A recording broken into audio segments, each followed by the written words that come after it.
Talk. Now, Andrew Yang, well, he's not quite drawing Trumpian crowds, but through a light dose of humor and a heavy dose of smarts, he's seeing a steady climb in the polls. This is his reaction after polling at 4% in Colorado.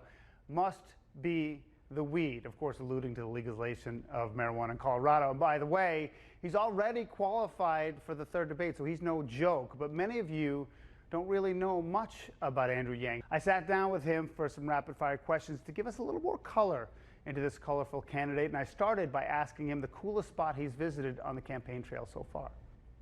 I had a blast here in Iowa this last trip, the Iowa State Fair. I had a giant turkey leg. Yeah. You know, it made me feel like I was part of American history. That was fun. Okay, so I'm going to ask you that question a little later. I'll get to it right now. I've seen them both. What's more awkward to do on the campaign trail, eat a turkey leg or line dance?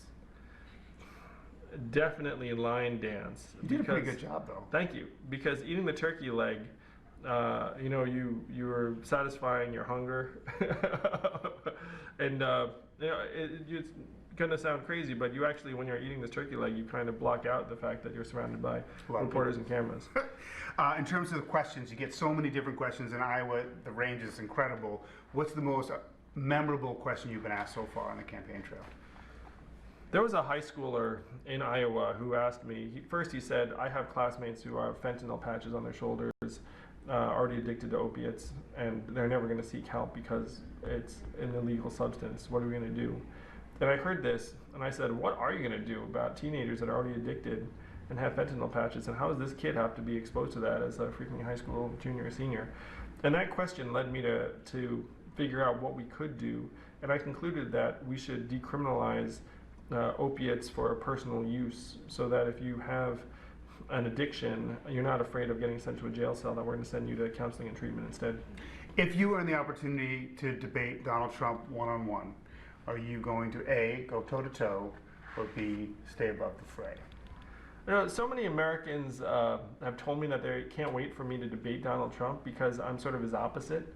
Say the opposite of Donald Trump is an Asian man who likes math. Right. But he's all bluster and insults, and I'm logic and reason. So do you ignore him? Say, what if he hovered like that he did Hillary Clinton? Do you ignore it and just stay on message, or do you engage it? Well, one of the things that I think that's unique to me is I can actually poke fun at Donald Trump. I can make him seem ridiculous, which he is. He's a buffoon, he's a marketing charlatan. The American people can tell the difference between real solutions and this rhetoric of division and hostility that he's managed to get away with for a little while. But his time is coming to an end. All right, finish this for me. First thing I would do as president is pass a freedom dividend of $1,000 a month for every American adult. Get the resources in your hands. Build a trickle-up economy from our people, our families, and our communities up. We all know when Andrew Yang's president, it's going to be freedom dividend time.